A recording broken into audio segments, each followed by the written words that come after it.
Bonsoir, bienvenue chez vous à travers la télévision Shinguet. Comme chaque mardi à pareille heure, nous avons l'honneur et le privilège d'accueillir ici des personnalités pour parler de l'actualité, parler aussi des préoccupations de la population. À cette occasion, nous avons l'honneur d'accueillir sur ce plateau M. Ali Diakité, qui est un professeur. M. Diakité, bonsoir. Bonsoir, M. Gaye. Monsieur, après cette présentation, Monsieur Ali Diakité, vous êtes professeur, vous avez depuis lundi une nouvelle année scolaire s'annonce, confrontée comme à les précédentes à un ensemble de problèmes dont le plus récurrent est celui des infrastructures, malgré les efforts importants que le gouvernement affirme avoir déployés ces dernières années. Est-ce que vous partagez cette analyse avec moi? Oui, je partage cette analyse, c'est-à-dire que en effet, il y avait souvent un problème d'infrastructure qui se posait, le nombre de classes, mais cette année, quand même, il n'y a pas eu de report. Depuis 10 ans, à chaque fois, l'année scolaire était reportée, soit il y avait des pluies, soit il y avait des infrastructures qui étaient en état de délabrement. Mais cette année, officiellement, le 2 octobre, donc il y a eu la rentrée scolaire. En tout cas, c'est le plan officiel. Voilà. De façon officielle, mais le déficit des infrastructures scolaires engendre la sur-effectif aussi. On voit des classes pléthoriques. Est-ce que ça n'influe pas ou bien ce n'est pas une conséquence par rapport à ces écoles qu'on a détruites? Oui, il y a eu des écoles qui ont été... Bon, il y avait des écoles qui ont été détruites, mais donc, quand on entend le discours du ministre, il y a eu une réhabilitation de 60 écoles. Donc, et en plus, la création de 3 écoles d'excellence, plus pas mal de choses. Bon, je vais après vous dire officiellement ce qui a été dit. Bon, c'est vrai quand même qu'il y a des classes qui sont très pléthoriques. Et ça, c'est dans le public surtout. Il y a des classes où il y a plus de 100 élèves. Ça, c'est une réalité. Mais avec la réhabilitation de ces classes, et comme j'ai dit, avec la création de certains collèges, de certains établissements, il y a une décongestion quand même. Et les choses commencent à tourner bien. Bon, je vais essayer un peu de vous dire ce qu'a dit le ministre d'après son discours. Donc, il dit dans le cadre, donc le ministre a procédé. Le ministère a procédé à la réhabilitation de 60 écoles, ainsi que la construction de 4 écoles de 53 classes dans le pays. Il a aussi révélé l'expansion de la capacité des établissements d'excellence par l'ouverture de 3 nouvelles écoles primaires à Nouakchott et 3 établissements secondaires dans les wilayas de Nouakchott Sud, d'Igidimaka, d'Ibrakna. Vous voyez? Donc il y a eu un changement sur le plan infrastructurel. N'est-il pas en porte-à-faux quand le syndicat de l'enseignement accuse le déficit notoire en équipement, en équipement et en infrastructure de base? Moins 50% des élèves ne disposent pas de manuels scolaires, malgré les efforts déployés par les services compétents et de mettre gratuitement à la disposition des élèves ici des milieux pauvres. Oui, écoutez, quoi qu'on dise, moi je ne suis pas là, comme je dis, pour défendre d'habitude, parce que là je suis en train de décortiquer avec vous d'actualité. Oui, mais je vous dis... Vous savez qu'il y a des problèmes. Il y a des problèmes partout dans l'enseignement d'une manière générale. Mais cette année quand même, le ministère, l'État, a disponibilisé quelque chose comme 500 000 manuels scolaires pour la première fois. Et donc, ils ont lutté contre ce qu'on appelle la spéculation. Vous avez le livre dans les kiosques à 200 ouïas pour le fondamental et à 400 ouïas pour le collège et le lycée. Donc, il y avait des spéculateurs qui vendaient le livre à 1500, 2000 ouïas, photocopiés à 1000. Pourquoi ces livres-là ne peuvent pas être gratuits? Pratiquement, il y a la gratuité, pratiquement c'est 200 ouïas, c'est un prix symbolique. Bon, ça c'est la politique de l'État. Quand même, quand on vous donne un livre de 100 pages, 150 pages, vous payez 200 ouïas, vous voyez. C'est gratuit, tu as déjà donné quelque chose pour l'avoir. 200 ouïas, si vous prenez votre carte d'identité, vous payez combien? 1000 ouïas pour l'avoir. C'est un prix symbolique. Bon, la gratuité, c'est une très bonne chose. L'État doit imprimer un grand nombre pour permettre aux enfants mauritaniens d'avoir leurs livres à la maison. Mais quand même, c'est pour la première fois, d'une manière très flagrante et très bien constatée, on ne vend plus ces livres à 2000 ouïas, c'est à 200 ouïas. Donc 200 ouïas, je pense pour des familles qui sont très pauvres, en tout cas 200 ouïas, ce n'est pas un grand casse-tête. À 200 ouïas, je pense. Alors, et pour le collège et le lycée, vous avez des livres à 400. Donc ils ont produit quelque chose comme 500 000 manuels. Et ils ont lutté. En Nouakchott à l'intérieur. Ça, c'est des choses qui sont sûres, selon des sources dignes de foi, donc c'est perceptible. Mais que faites-vous? Certains établissements scolaires sont dans un état déplorable, ne permettent pas aux élèves d'y s'y rendre. Et c'est le cas de certains établissements de la capitale, durement affectés par les eaux souterraines et la salinité. Ça, c'est où? À Sebra, tu veux dire? À Sebra, oui. à Elmina. C'est des établissements. Ah, c'est des établissements. Vous savez, ça va nous amener au grand problème de la salinité et de la montée des eaux, surtout dans cette zone. Moi, j'ai vécu à Sebra de 75 à 96. Donc, je connais très bien ce qu'on appelle Sebra, le 5e arrondissement, parce que notre maison se trouvait juste en face de l'école 4. Et j'ai joué dans de grands terrains qui est occupé maintenant par certains. Bon, alors, donc je connais bien, il y a la salinité, il y a la montée d'eau. C'est des zones qui ont été distribuées à des populations depuis l'époque de Makhtar ou d'Adda. Je pense qu'à l'époque, on avait conseillé aux autorités de ne pas donner ces terrains parce qu'ils ne sont pas des terrains sur lesquels on peut construire un toit, en tout cas sûr. Et actuellement, avec la montée des eaux, avec la salinité, donc, bon, je ne sais pas, certains disent 2020, vous allez voir des matelas qui sont en train de baigner dans l'eau. Sebra, 6e. Donc ça, c'est dit à la montée des eaux. Qu'est-ce que l'État a fait concrètement pour remplacer ces écoles-là, si aujourd'hui il y a une possibilité vraiment, ou bien une impossibilité de voir des élèves vraiment dispenser des cours ou bien avoir des cours dans ces zones? Quelle est aujourd'hui la part de l'État dans ça? L'État doit disponibiliser et viabiliser les écoles. Donc il y a ce qu'on appelle l'assainissement, qui était une politique de l'État. Donc ça fait quelques années. Ça c'est pour Nouakchott, pour la ville de Nouakchott. Il n'y a pas que ça. Et en premier lieu, les écoles. En tout cas, la rentrée a été officielle le 2 octobre. Officiellement, donc, et on a réhabilité beaucoup d'écoles. Vous avez vu les visites inopinées du président de la République à Sebra, à Arafat. Donc il s'est enquéré de la situation de très près. Et voilà. Donc, aussi, à l'intérieur du pays, c'est toujours la même chose, c'est les problèmes qui reviennent. Parce que certaines localités à l'intérieur du pays ne disposent que d'une seule salle de classe où s'octroient des élèves de différents niveaux. Ça veut dire... Par exemple, des élèves de première année sont forcés d'être avec des élèves de deuxième année, de troisième année, de quatrième année dans les mêmes classes et ils n'ont pas les mêmes niveaux. Non, à ma connaissance, non. Tu sais, parfois vous avez des rumeurs qui circulent, des choses, hein, on appelle ça un intox. Parce que personnellement, moi j'ai travaillé depuis 30 ans. J'ai travaillé à Nouadhibou de 87 à 91, au collège de Nouadhibou. Je n'ai jamais vécu cette situation. Vous voulez dire que c'est des rumeurs? Non, attends, je vais continuer. J'ai enseigné à Kifa entre 91 et 94. Je n'ai pas vu cette situation. J'ai enseigné à Ouadnaga entre 94 et 99. Je n'ai pas vécu cette situation. Et à partir de 99-2000 au lycée de Dar Naïm, je n'ai pas vu cette situation. De 2000, je suis à Toujouni 3 depuis 2000. Donc à 2017, il n'y a jamais eu d'élèves qui n'ont pas, c'est-à-dire des niveaux hétérogènes, vous voulez dire. Ça, je ne l'ai jamais vu. Je peux vous dire ce que je peux garantir, c'est que j'ai vu, il y a des classes qui sont pléthoriques. Et là, vous avez parfois une classe où il y a 100 élèves, comme je vous ai dit. Vous avez des élèves qui sont assis sur terre. Bon, ça peut s'expliquer, en tout cas, avec la politique. Quand vous avez des élèves qui réussissent au concours d'entrée en 6e, bon, avec une moyenne de je ne sais quoi, parfois c'est 80, 90, 100, jusqu'à 80. Donc vous avez des classes pléthoriques et les gens sont obligés de s'inscrire. Donc avec l'inscription, vous ne pouvez pas dire à un élève qui est admis en 6e qui ne va pas s'asseoir avec les élèves. Il ne va pas aller en classe. Il manque des enseignants, des professeurs dans les localités de l'intérieur. Je vous donne un exemple concret. Oui, allez-y. L'école de Tekan, réputée être quand même une école qui a vu le jour depuis 1957, qui a vu beaucoup de cadres en Mauritanie. Aujourd'hui, ils n'ont pas d'enseignants arabes ni de français. Il en manque. Oui. Ça, moi je suis là pas pour défendre comme je vous ai dit. Oui, mais il y a le syndicat qui est je vais vous dire. Créneau. Non, j'ai dit la vérité telle quelle. Et je sais que pas. Est-ce que ce n'est pas une négligence de la part de l'État ou bien des autorités compétentes par rapport à ces zones, les zones de l'intérieur? Non, moi je veux dire, vous savez, là où nous sommes à Nouakchott même. Vous êtes parti à Tekan pour dire. Parfois, vous avez des établissements.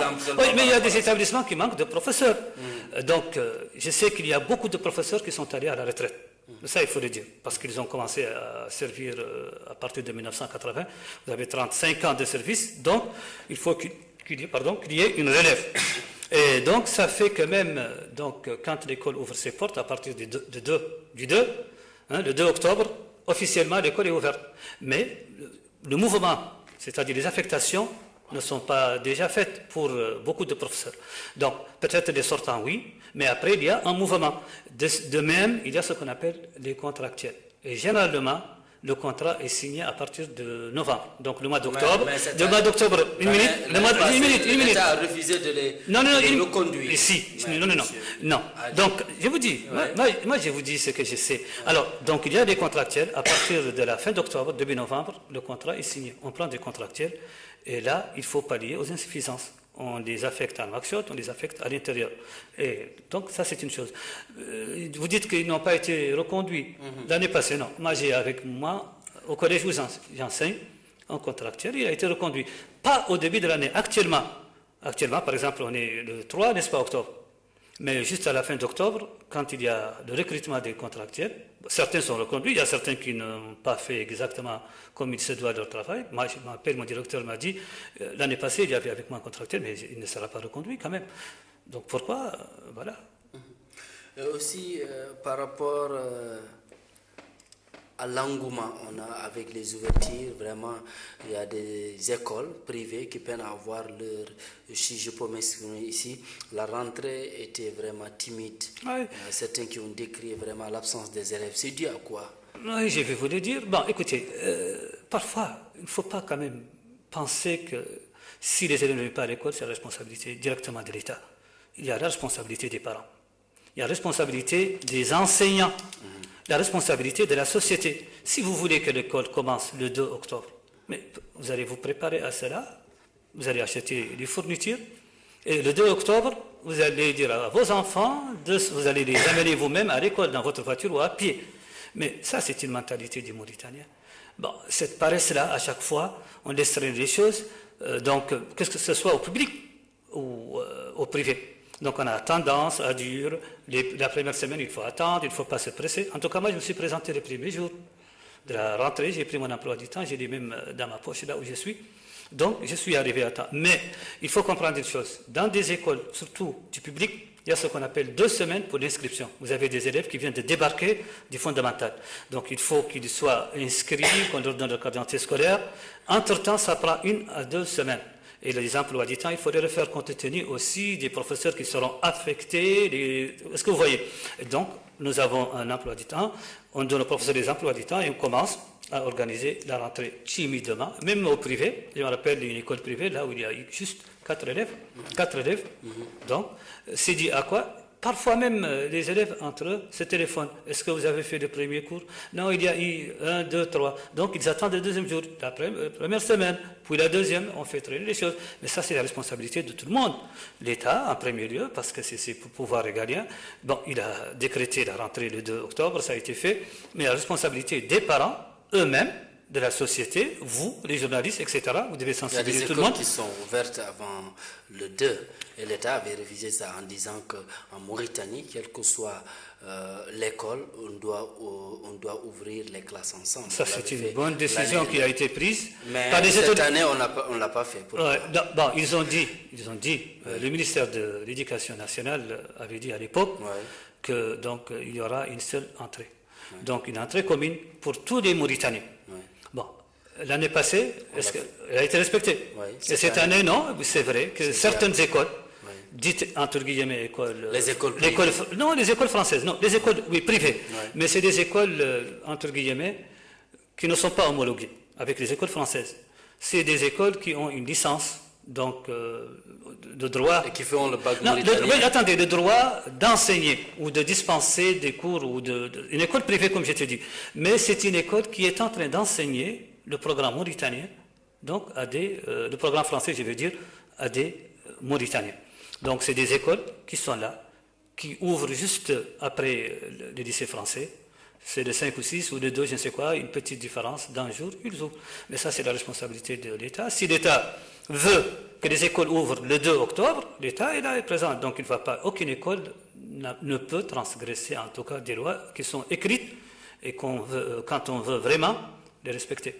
Donc si maintenant s'il y a une tolérance à partir de l'État, qui accepte que certaines écoles, dites entre guillemets, j'ai dit l'école française, parce qu'ils enseignent un enseignement donc français, d'ouvrir avant les autres, et de fermer après les autres, et de donner des vacances comme ils veulent, donc, suivant donc le système français, ça c'est autre chose. Pour le lycée français, ça ne se pose pas, parce que c'est un lycée étranger, qui dépend de la France, c'est une ambassade, elle a son école, elle a son emploi du temps. Je ne parle pas du lycée français. Ah oui. Il y a des écoles qui sont là, et qui sont ouvertes avant l'agrément. Oui.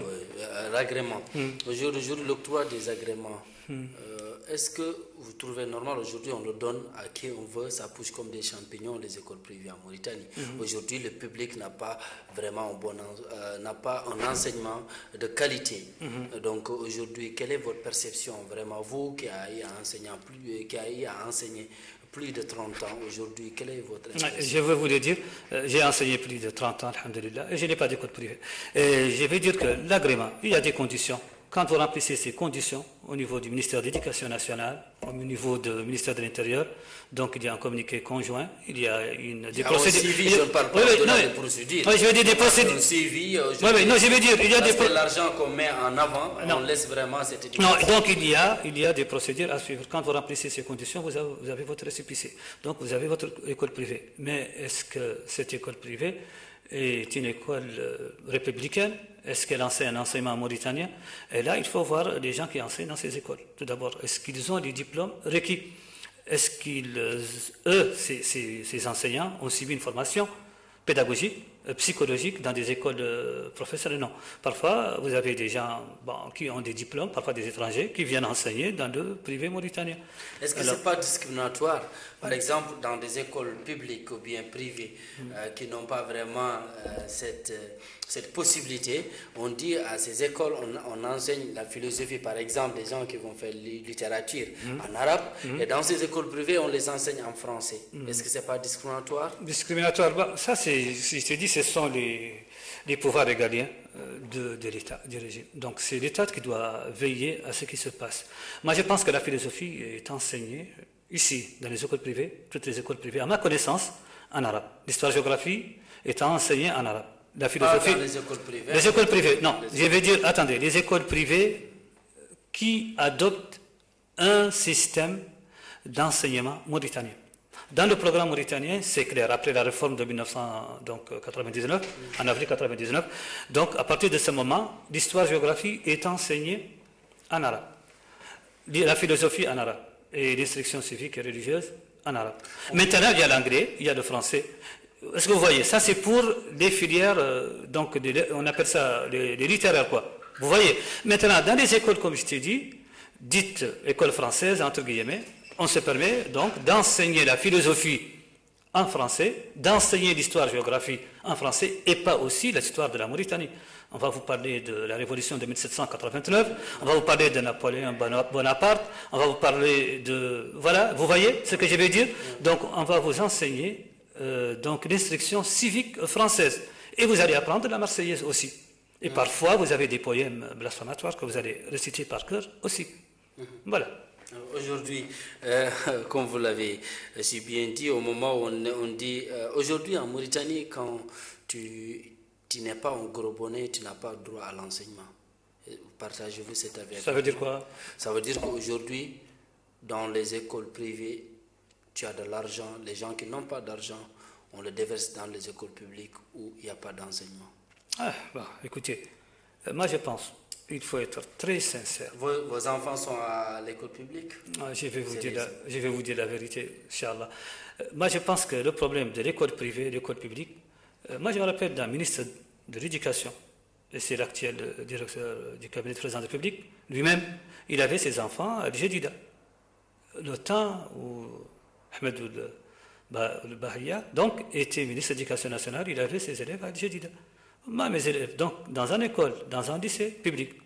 Moi, j'avais mes enfants dans des écoles publiques, à certains stades. Bon, les tout petits, voilà, c'est vrai. Moi, je vais te dire la vérité. J'ai deux petites filles, non, je vais vous dire la vérité. qui sont dans une école privée, dans un système mauritanien. Mais tous mes enfants, le reste de mes enfants, ils ont fait le public. Donc c'est une question de choix. Si vous avez des moyens... C'est pas une question de choix, Non, ça dépend. De choix. Non, vous allez choisir. On fait de telle sorte que les gens qui n'ont pas d'argent ne partent pas dans les écoles où on enseigne. Non, je veux dire, c'est une question, je dis, de choix, de moyens. Non, écoutez, de choix. Si vous choisissez d'aller... Donc, d'amener vos enfants dans une école privée, vous avez les moyens de payer. Sinon, vous êtes un mauvais payeur. Alors, vous allez amener vos enfants. Il y a des gens non, je veux dire, ça c'est un. Mais je veux dire. Qui leur permettent donc si vous avez les moyens, non, vous avez le choix. Dans les écoles privées. Vous avez le choix. Si vous voulez amener vos enfants dans une école privée, vous allez payer.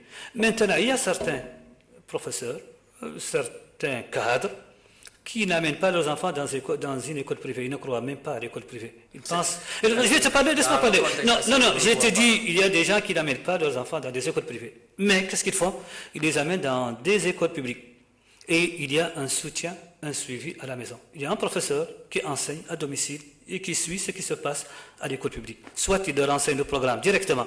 Il y a des élèves qui passent, des gens qui ne réussissent jamais, mais qui sont là, qui payent des centaines de mille, d'Ouguiya, dans des écoles privées, mais leurs enfants n'ont jamais eu de bac, les enfants n'ont jamais. C'est toujours la même chose. Donc, entre le privé et le public, c'est un choix. Il y a certains. Bon, c'est une question de moyens. Oui, mais j'accepte. Oui, de moyens. Mais aujourd'hui, chaque enfant, chaque famille veut grandir dans un environnement prospère. Oui, mais j'ai dit des choix. Moi, quand j'ai dit j'ai choisi le mot de choix, mais le choix est motivé par quoi? Vous avez le moyen. Quand vous décidez de choisir d'aller au privé, mais quand même, vous avez les moyens. C'est renoncer aussi. Mais non, si vous choisissez, si tu vas philosopher, moi, en tout cas, j'ai un bac littéraire et voilà, j'ai fait la philosophie. C'était ma meilleure note, mais quand même au baccalauréat. Donc, j'ai dit, si vous voulez choisir le privé, parce que vous avez les moyens, vous avez des gens, par contre, qui ne croient même pas au privé. Et il y a certains qui ne croient ni au privé, ni au public. Pour eux, l'enseignement est dans un état chaotique. Donc, il y a ce qu'on appelle aussi un pessimisme aveugle. Il y a aussi un optimisme béat. Ça dépend de qui va t'enseigner au privé. Si c'est des professeurs compétents qui ont fait leur formation et qui sont des gens conscients, mais c'est une bonne chose. Mais si vous avez des gens eux-mêmes qui n'ont pas eu de formation pédagogique, c'est des gens qui ont des diplômes, parfois c'est des gens qui parlent avec un accent qui n'est même pas français. Donc, pour ne pas citer, pour n'indexer personne ou stigmatiser. Mais c'est des gens qui ne parlent même pas français, l'accent n'est pas français, et voilà, mais ils coûtent moins cher, et voilà, exactement, c'est des étrangers, et sont plus faciles. Revenons par rapport aussi à la responsabilité de l'État. Pour l'année, l'État a sorti un décret stipulant que l'enseignement fondamental va revenir au public. Tel n'est pas le cas. Est-ce que c'est le fait qu'aujourd'hui, que l'éducation n'est pas une priorité pour le gouvernement? Parce qu'on a vu en 2015, on avait dit l'année de l'éducation. Si un État responsable avance vraiment quand l'État avance en disant qu'on va essayer de changer les méthodes pour avoir un enseignement de qualité au finish, aujourd'hui, l'État revient en arrière. N'est-il pas un couac par rapport au processus de l'éducation en Mauritanie? Un couac, vous savez, les décisions humaines ne sont pas parfaites.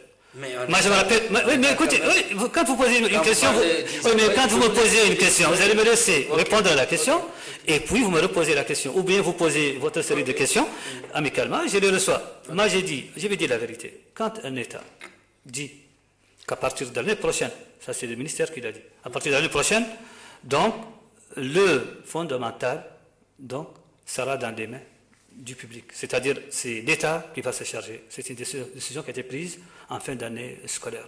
Elle n'a pas été respectée. Maintenant, pourquoi? C'est la question, il faut la poser à monsieur le ministre de l'Éducation nationale. Mais ce qui est sûr, donc, comme on dit à Hassania, Jari al-Aini. Si vous voulez courir, il faut avoir les yeux.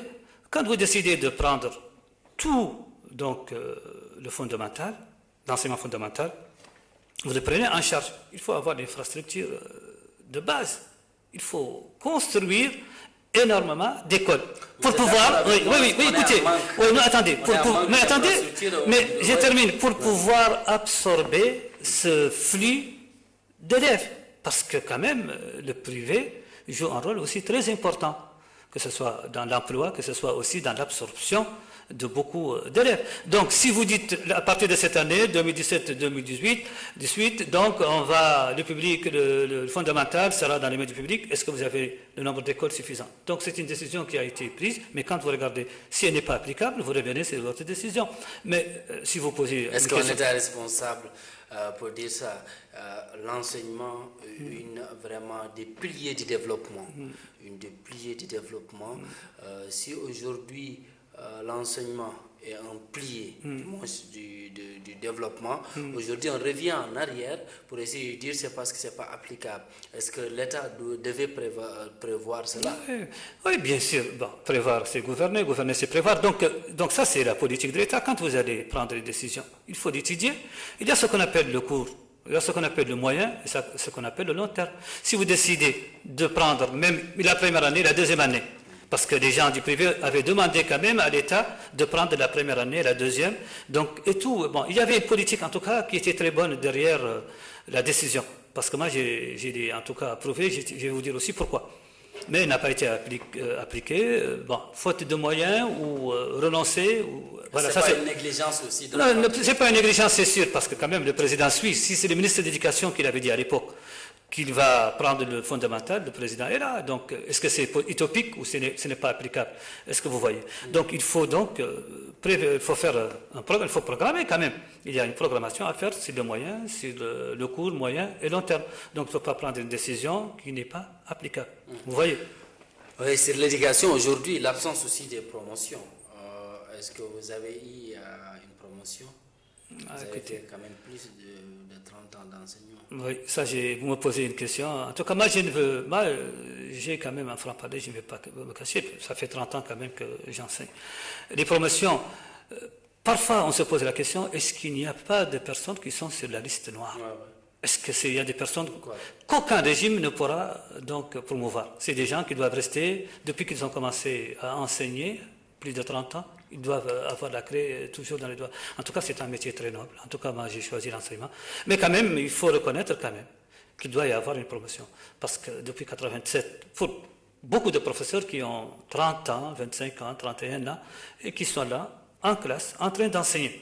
Et là, c'est pas légal. C'est pas juste, c'est pas équitable. Ça, il faut le dire aussi, avec toute franchise, donc sans complaisance. Parce qu'en 1987, quand même, c'était l'époque de Mahaïr Sidi Ahmed Taïb. Il y a eu des promotions. Donc, en tout cas, moi, j'ai pas eu. En 1987, j'ai travaillé jusqu'en 2005. Donc, 2005, il y avait Ali Ahmed Val, donc la transition militaire. J'avais toujours la clé. Rien n'a changé quand même.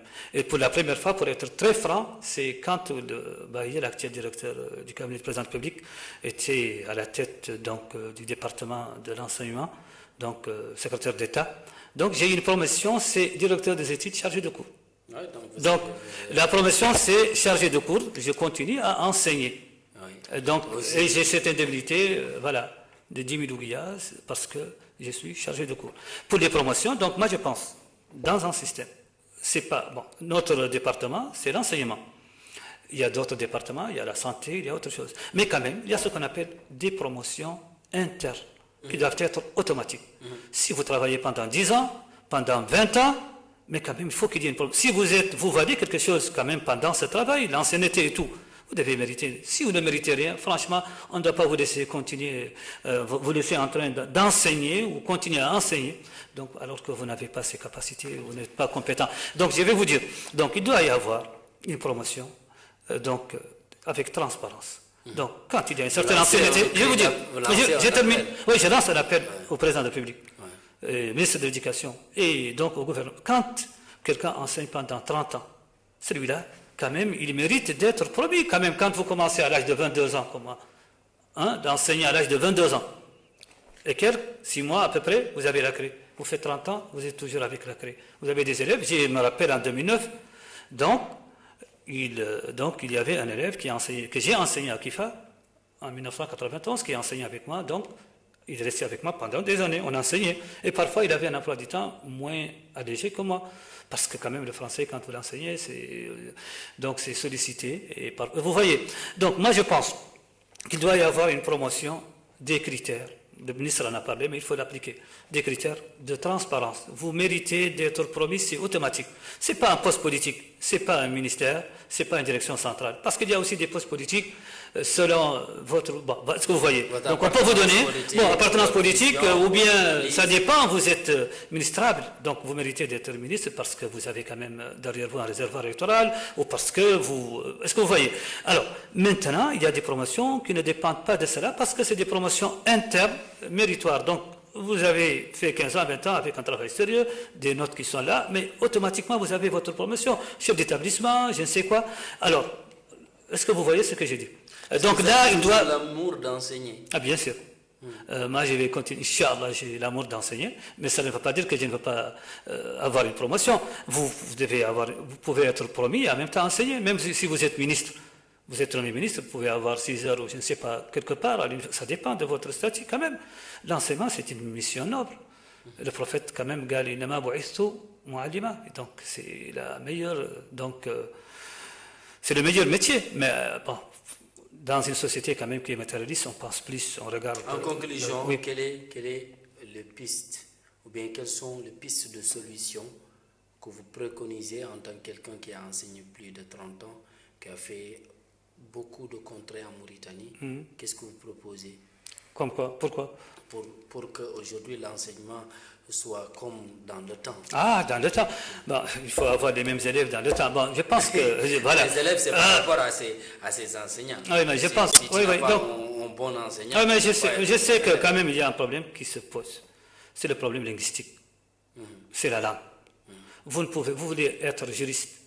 Vous n'avez... En arabe, vous voulez être faqih, vous voulez être savant. Vous ne parlez pas arabe. Ce n'est pas possible. Vous voulez donc être, je ne sais pas, un ingénieur, vous voulez être professeur, vous ne maîtrisez pas la langue française, vous voulez faire une série, vous voulez aller à l'école sans la langue. Donc la langue, c'est le véhicule. La langue, c'est l'instrument qui vous permet d'acquérir les connaissances. Voilà. Donc c'est un moyen de communication, vous avez, est-ce que vous voyez? Et donc, il est aussi les vecteurs de civilisation. Donc si vous manquez de moyens, vous ne pouvez pas apprendre les mathématiques. Parfois, vous avez parfois des professeurs qui se sont reconvertis donc dans l'enseignement français, qui vous téléphonent pour vous dire ça veut dire quoi tel mot, ça veut dire tel mot, parce que vraiment, c'est des gens qui ont fait un enseignement arabe et qui ont été...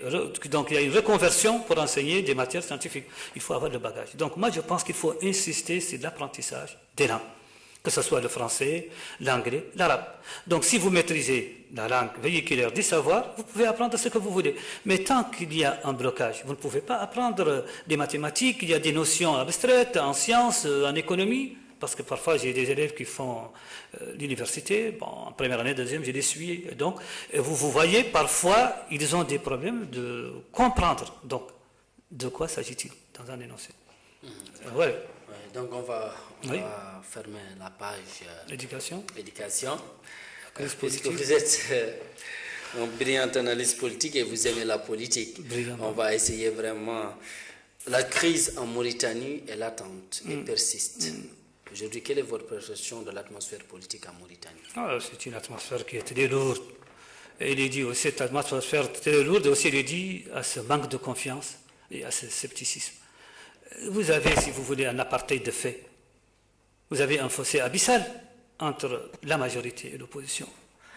Moi, je pense, si vous voulez vraiment sortir le pays de l'ornière dans laquelle il se débat, selon l'opposition depuis 2008, depuis l'arrivée de Mohamed Abdelaziz le 6 août, donc au pouvoir. Moi, je pense que le président de la République a tendu sa main en aimant. Il a demandé à l'opposition de dialoguer. Elle a refusé.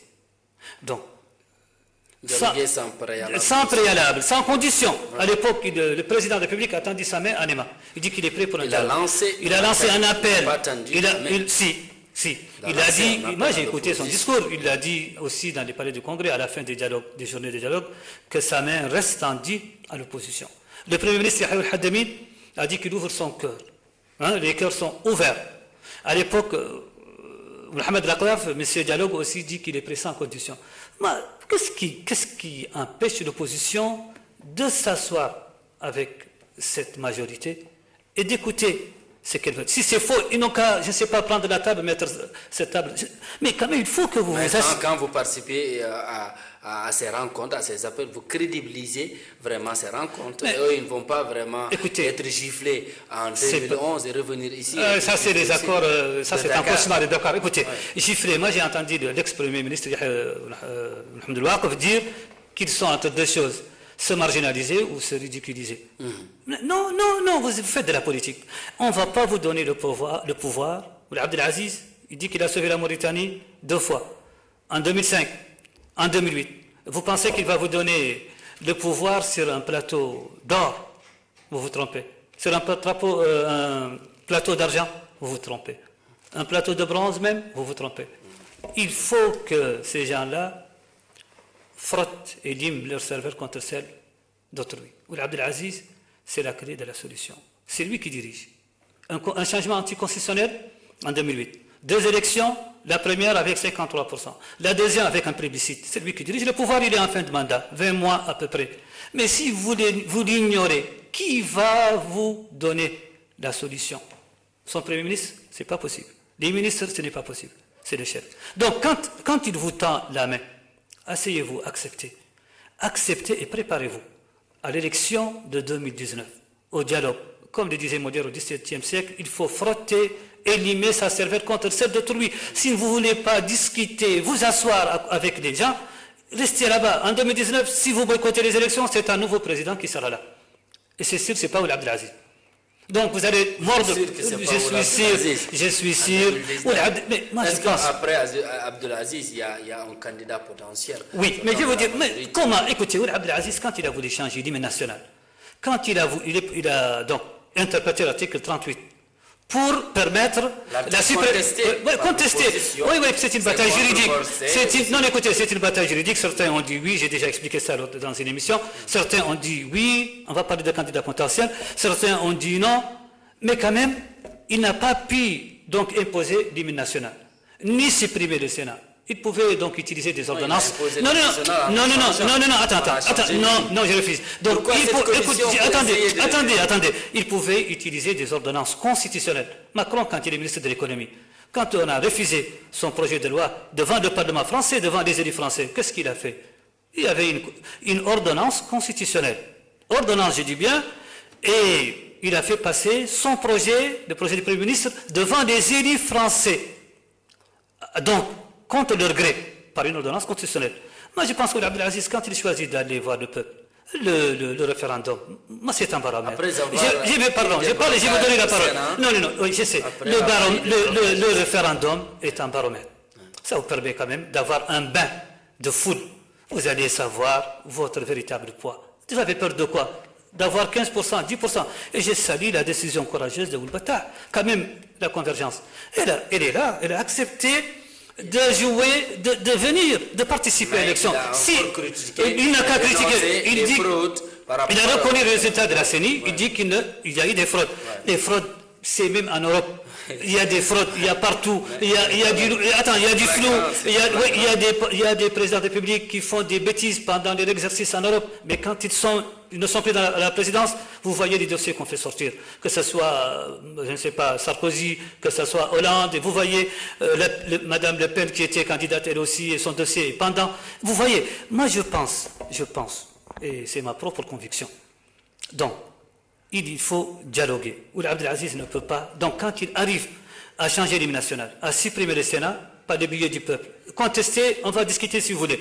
Donc, comment se fait-il qu'il puisse se présenter pour un 3e mandat? Il est écrit, noir sur blanc, que le président n'a droit qu'à 2 mandats. Donc, il n'a pas la possibilité de se présenter pour un 3e mandat avec cette constitution. Sauf s'il y a un autre référendum. Et j'ai vu Moussa Oulebnou qui demande un référendum. Mais cette fois-ci, ce n'est pas pour permettre à Aziz de se présenter, mais c'est pour créer 2 vice-présidents. Un pour la communauté Haratin, un Hartani, qui succède au président de la République, et un pour les négro-africains. Donc il demande à ce qu'il y ait une révision constitutionnelle qui permette d'avoir un vice-président Hartani, un vice-président négro-africain. Comme ça, le président de la République sera secondé dans sa présidence par 2 vice-présidents, soit l'un d'eux aux affaires étrangères, l'autre à la défense quand même, et ça permet une décentralisation. Donc c'est un choix. Donc pour un 3e mandat, je pense qu'il faut penser à l'horizon 2019. Abdelaziz, peut-être que ce qu'on appelle l'azizisme, donc le Coran de Aziz va persister, mais à condition, bien sûr, il ne faut pas que juste après 2019 que le parti IPR, que l'IPR s'effrite. Donc je pense qu'ici, il revient à Mohamed Abdelaziz dès à présent, si vraiment il veut qu'il y ait une continuité, une postérité de ce qu'on appelle l'azizisme, que ça continue. Partir et revenir. Ne venez pas créer quand même une structure politique forte. Donc il faut repenser une minute à un parti donc rassembleur. Un parti très puissant. Quand Abdelaziz parle en 2019, il y a des élections transparentes, apaisées, libres, inclusives. Il y a un parti qui représente le Coran d'Aziz. Comme vous avez Mao Tse-tung, la longue marche de 1949, vous avez des gens qui sont restés. Et je vais lire, Martin, comment dirais-je, le texte qu'il a dit, donc, contre la ségrégation raciale. Et si vous voulez défendre, je reviens aux personnalités présidentielles, la non-violence contre l'injustice, vous dites que ce régime est injuste. Comment le combattre? Par le boycott? Non. Vous n'assistez pas aux élections. Donc communal, parlementaire, et même dans un référendum, vous ne participez pas. On ne va pas vous tendre le pouvoir sur un plateau d'or, ni d'argent, ni de bronze. Donc j'ai dit, l'opposition doit choisir. Je vais lire après le texte de Martin, Luther King, mais elle manque, parce que vous voyez déjà Biram Oulida, il faisait partie du G8. Aujourd'hui, il est candidat à l'élection présidentielle. Et il demande aux gens de lire son CV. Biram Oulida, futur président de la République mauritanienne, et il le dit très clairement, je vais vous lire ce qu'il a dit. Il a dit au sujet des amendements constitutionnels, Biram Oulida, Mohamed Abdelaziz instrumentalise cette affaire de martyrs en valorisant des tueurs, des brigands, des coupeurs de route et racistes, alors que les martyrs sont ailleurs. Ce sont des victimes de l'esclavage, donc ce sont les morts de Jreda, Dinar, etc. Il dit, enfin, évoquant enfin la présidentielle de 2019, Oulida confirme sa candidature. En cette élection, il prévient, aucune fraude ne sera acceptée. Le contexte a changé. Écoutez bien, ici comme ailleurs, beaucoup de facteurs dissuaderont les dictateurs de prendre le risque d'y revenir. Le cas de Yahya Jammeh est là pour nous le rappeler. Je reviens par rapport à mais ça. Je vais vous dire une chose, une petite parenthèse. Moi, je pense que Abdelaziz va quitter en 2019 et qu'il y aura un candidat. On va parler des candidats présidentiels. C'est sûr, Inch'Allah. Une minute, mais je vous dis que quand même... je vais vous donner, la situation... On va revenir, une minute. Abdelaziz, c'est lui qui a sauvé la Gambie quand même. Lui, Biram Oulida, il parle de ce dictateur. Il dit que comme Yahya Jammeh. Mais c'est grâce à Abdelaziz. C'est par rapport aux intérêts. Oui, mais non, j'ai dit. Par rapport à ses intérêts en Gambie. Non, mais écoutez, c'est grâce à Abdelaziz qu'un dictateur est parti. Charité bien ordonnée commence par soi-même. Je ne pense pas qu'Abdelaziz va accepter qu'il y ait un bain de sang dans son pays au moment où il est en train de sauver la Gambie. Vous savez que la Gambie, ce petit État, était au bord de l'abîme. Et le Sénégal était là. Le Sénégal était prêt à la tête de la CEDEAO pour donc occuper directement la Gambie, réduire la Gambie à rien. Et c'est des problèmes collatéraux pour la Mauritanie, pour le Sénégal lui-même, pour la Gambie. Donc il a sauvé la Gambie, une minute, pour des intérêts. Mais la politique, c'est des intérêts. La politique, c'est des intérêts. Pourquoi? Écoutez, la politique, c'est des intérêts. Pourquoi? Écoutez, la politique, c'est des... Une minute, une seconde. La politique, c'est des intérêts. Mohamed Abdelaziz, quand ils avaient des intérêts communs, ils étaient des amis intimes, n'est-ce pas? C'est vrai ou c'est pas vrai? Ça, moi, j'ignore. Non, il a dit, on se rappelle quand même, c'est des intérêts. Aujourd'hui, si vos intérêts politiques, nous partageons les mêmes intérêts là, bon, quel est le parti qui n'a pas flirté avec donc le régime de Mohamed Abdelaziz à une certaine époque? Ils avaient leur ministre donc là-bas, mais à un certain moment, il y a un désaccord, voilà. Et donc, voilà, je voulais savoir. Il y a une chasse aux sorcières. On voit aujourd'hui, on interpelle des syndicats, on interpelle des journalistes. Quelle est votre perception? Aussi, tout ça, vous venez de l'évoquer en disant qu'il y a un problème entre le président Aziz et Bouamatou. Aujourd'hui, économiquement, est-ce que la Mauritanie ne va pas sentir vraiment cet acharnement de ces hommes d'affaires qui aujourd'hui peinent à avoir vraiment des ouvertures dans leur propre pays? Écoutez, interpeller quelqu'un, arrêter quelqu'un, kidnapper quelqu'un, emprisonner quelqu'un. Il y a, en tout cas, ces mots ne sont pas les mêmes. Le vocabulaire, si vous interpellez... Moi, je peux t'interpeller, c'est une question. Je peux t'appeler à la direction de la CRT. Vous avez peut-être... Non, écoutez, non, premièrement, écoutez. Non, par principe. Moi, je suis contre. Donc, en tout cas, le crime de dépénalisation, c'est grâce au régime de Mohamed Abdelaziz que les journalistes ne sont plus... Les journalistes sont interpellés. Non, écoutez, mais je attaquer aux journalistes par rapport... Moi, je vais parler... Quand tu me laisses parler, tu vas comprendre mon idée. Quand vous me dites la dépénalisation... Non, je vais dire... Non, mais vous ne m'avez pas laissé. Premièrement, je dis ici, là où je suis. Moi, je suis contre qu'on arrête un journaliste. Qu'on arrête un citoyen lambda. Si il enfreint la loi, on l'interpelle. S'il a une immunité, donc on demande la levée de cette immunité, s'il y a des choses sérieuses, mais le problème, il faut avoir ses preuves. Si vous passez, vous dites quelqu'un qu'il est un bandit, ou qu'il est... mais vous avez vos preuves. Moi, je pense que interpeller les journalistes sont libres de dire, il y a de la liberté d'expression. Maintenant, si on vous interpelle sur des choses, on vous interpelle, moi je peux t'interpeller pour savoir. Tu as diffusé dans ton journal des informations qui me sont très importantes pour moi. Et je voudrais savoir. Passeport? Non. Prendre sa pièce d'identification, l'empêcher de sortir du pays? Non, est-ce que ce n'est pas restreindre les libertés? Tu as le droit de circuler, les libertés. Premièrement, je peux te dire les droits fondamentaux, parmi lesquels le droit de circuler, le droit de s'exprimer, le droit de circuler. Maintenant, si je le dis là où je suis, le journaliste est libre de dire ce qu'il veut, quand il respecte la loi, quand il n'enfreint pas à la loi. Maintenant, quand on t'interpelle pour savoir, ce n'est pas une information, on peut t'interpeller pour des choses, mais pas t'emprisonner, pas te kidnapper, pas te tuer. Et il y a une différence entre ces choses. Et moi, je suis contre, j'ai dit qu'un citoyen lambda soit arrêté. Mais aussi, avec aussi le problème de K2, on parle, parce que je pense que le Gourmaud a posé la question, est-ce qu'il s'agit d'une personne qui a toujours son immunité? Le Sénat, est-ce qu'il existe maintenant pour toi ou il n'existe pas? Est-ce que c'est un député, donc il y a son immunité qui est derrière lui? Non, je demande. Ou bien c'est un citoyen, que ce soit même citoyen lambda, on ne doit pas arrêter une personne sur des choses qui sont là, très claires. Donc on passe donc, voilà. Oui, allez-y, mais les personnes... Aujourd'hui, par rapport... Aujourd'hui, dans le contexte dans lequel la Mauritanie, la crise persiste... Tu as parlé de candidat à président. Oui, aujourd'hui, je dis, par rapport au candidat, aujourd'hui, l'atmosphère politique, qu'est-ce qui doit changer et quelle est la personne qui doit être au devant pour essayer vraiment d'appeler les gens autour de table pour essayer de discuter les problèmes de la Mauritanie. Et aujourd'hui, on sait que c'est la population qui est en pâtit. Donc aujourd'hui, quelle est la solution que vous préconisez? Ma solution, c'est le dialogue. C'est le dialogue. On a fait beaucoup de dialogue, mais l'opposition n'y a pas participé. Donc moi, je pense que... Donc vous êtes d'accord avec moi que la crise persiste encore? Non, mais je vais vous dire. Donc l'opposition, ne soyez pas comme, ne soyez pas comme des chats, friands de poissons, ils détestent la nage. Vous voulez le pouvoir. Et donc c'est un sacrifice. Il ne faut pas dormir sur vos lauriers. Descendez sur le terrain. Moi, je me rappelle, Jamil, quand il était très jeune, il disait « Donc, il y a un combat, il y a une lutte politique. Mais il y a un terreau, il y a un terrain. Mais on est là, on descend, on demande un deuxième dialogue, si c'est possible, pour des élections apaisées, transparentes, libres et inclusives.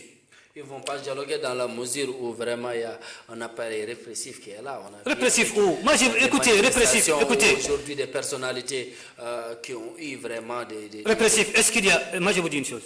Moi, je dis contre la répression, d'où qu'elle vienne. Mais je vous dis une chose. Est-ce qu'il y a un journal qui a été censuré de sortir? Au-delà de censurer... Non, je veux dire, est-ce qu'il y a une radio qui a été fermée? Est-ce qu'il y a une télévision privée qui a été fermée? Vous avez des gens qui disent ce qu'ils veulent. Ça, c'est vrai ou pas? Non, au-delà non, dites-moi la vérité. Au niveau de la vie. Aujourd'hui, vous avez vu, le contexte a beaucoup changé. Ouais. Aujourd'hui, c'est les quotidiens qui deviennent des hebdomadaires. Aujourd'hui, ces quotidiens-là, ces hebdomadaires deviennent des mensuels et des bimensuels. Tout simplement, il y a une politique restrictive de l'État par rapport à ces journalistes. Écoutez, aujourd'hui, tu vois la presse papier, ça n'existe presque pas. Mais pourquoi? Mais ça, c'est des... Il y a quand même vraiment cet étouffement financier. Ils n'ont même pas de publicité, c'est par rapport à leur ligne éditoriale. Oui, mais si la ligne éditoriale est à l'encontre du président ou bien à l'encontre des hommes du pouvoir, on est en train vraiment de dire qu'il n'y a pas de liberté, que les journalistes sont acharnés. Et si c'est de l'autre bord, on essaye d'aider et aussi d'accompagner. Donc aujourd'hui, il y a 2 poids, 2 mesures par rapport à la presse. Moi, je pense la presse, elle est fatiguée. Ça, il faut le dire. Très fatiguée. La presse, très fatiguée. Oui. Elle est éreintée. Elle est donc accablée. Mais ça, vous savez, c'est un métier. C'est le métier des fatigues. Le métier des fatigues ou de la fatigue. Ça, c'est une réalité. Les métiers de la fatigue. L'État conventionne dans 200 millions. Parce qu'on a posé la question à Mohamed El Abdelaziz, il a d'autres priorités, l'agriculture et autre chose par an. Bon, maintenant, vous avez une télévision. Elle doit payer ses employés. Vous avez une radio, elle doit payer ses employés. Maintenant, vous avez un journal qui n'arrive pas à apparaître parce qu'il y a des problèmes logistiques, des problèmes financiers. Est-ce que, l'État doit subventionner, elle doit permettre la publicité. Mais est-ce que l'État, non, mais écoutez, est-ce que l'État va donner, donc, elle va renflouer les caisses des je ne sais pas, des éditorialistes, elle va donner de l'argent à ces gens-là pour que ces gens-là insultent Mohamed El Abdelaziz ou sa famille. Ça. Moi, je pense qu'il y a une certaine responsabilité. Si vous décidez... Non, je vais dire... Écoute, moi, je suis avec la presse, la liberté de la presse et l'intangibilité. Il y a aussi ce qu'on appelle la présomption de l'innocence jusqu'à preuve du contraire. Mais je suis contre aussi la diffamation. Si vous arrivez, parce que je me rappelle quand j'ai vu des vidéos sortir, je vous assure que cette nuit-là, je suis resté éveillé jusqu'à 3 heures du matin, j'avais envie de vomir. Parce que parfois, vous faites sortir des petites choses qui sont terre à terre. Si vous prenez une photo de quelqu'un, par exemple, je ne sais pas, dans sa chambre à coucher avec sa femme, vous la diffusez, par exemple, ça. Vous dites, si vous prenez une photo, vous dites ça c'est de tel, dans une place telle, les gens ne sont pas bêtes avec la falsification et tout. Moi, je pense qu'il y a un respect de la dignité humaine. Tu ne peux pas, parce que tu étais ma femme pendant une certaine période, j'ai des photos qui sont un peu particulières et je les diffuse, je t'ai fait du chantage, si tu ne me donnes pas tel, je diffuse tes photos. Donc moi je dis, là où je suis, aux femmes et à toute personne d'être très attentif. Si vous êtes avec votre mari, pendant qu'il est, parce que demain il va vous divorcer, et s'il vous divorce, il a vos photos dans des situations vraiment qu'on ne peut pas. Donc il faut faire attention à toutes ces choses, il faut avoir ce qu'on appelle la morale islamique. Donc il faut être très correct, très sincère, il ne faut pas inciter les gens. Ce n'est pas parce qu'un X est à la tête de la présidence qu'il faut l'insulter, qu'il faut inciter sa tribu, sa famille. Qui de l'opposition acceptera demain, quand c'est le président Oumourou qui est à la tête de ce pays, est-ce qu'il est prêt qu'on insulte la tribu de Ouali parce qu'il est président? Quel est le péché de cette tribu? Parce que leur fils est devenu président? Ou parce que Biram Oulidda Oulabid, un ancien esclave, par exemple, est à la tête de la présidence, est-ce qu'il va accepter qu'on incite les Haratin parce que lui, il est descendant d'esclaves et il est président de la République demain? Non, mais il faut respecter les gens. Il y a un respect. Et pour l'occasion, on va me poser la question concernant les personnalités présidentielles. Moi, je pense, comme je t'ai dit, Ould Abdelaziz en 2019, c'est terminé. Ça, il ne faut pas discuter. Parce que j'entends des gens... Non. Parler d'un Premier ministre, parce qu'il y aura un remaniement ministériel imminent, et je sais que, je sais qu'il y aura un remaniement ministériel imminent, et donc il y aura des ministères qui seront touchés, et c'est normal après, donc l'élection référendaire, le président Aziz doit faire de gros changements au niveau du parti en place pour la postérité. Vous avez ces informations? Mais je sais quand même, en tout cas s'il veut rester là, vraiment, ces gens qui demandent à Abdelaziz de faire un 3e mandat. Et moi, je n'ai jamais demandé sur ma langue, vous n'avez jamais entendu troisièmement, parce que je respecte en tout cas ces textes, tant qu'ils sont là. Mais quand il y a une révision de la Constitution, et nous avons vu Merkel, quand même, il est dans son 4e mandat, mais on se met d'accord. C'est pas la même chose. Je vais te dire. Je vais dire. Non, je sais. Je vais te dire que tant que. Non, je vais dire que. Moi, je n'ai jamais dit à quelqu'un de se présenter. Non, jamais.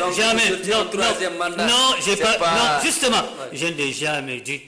Et je ne l'ai pas dit là où je suis. J'ai dit que les textes sont là, ils ne permettent pas à Abdelaziz de se présenter. D'accord? Il ne peut pas tripatrouiller la Constitution dans ces conditions. Donc il y a un candidat qui sera là. Maintenant, Abdelaziz va partir en 2019.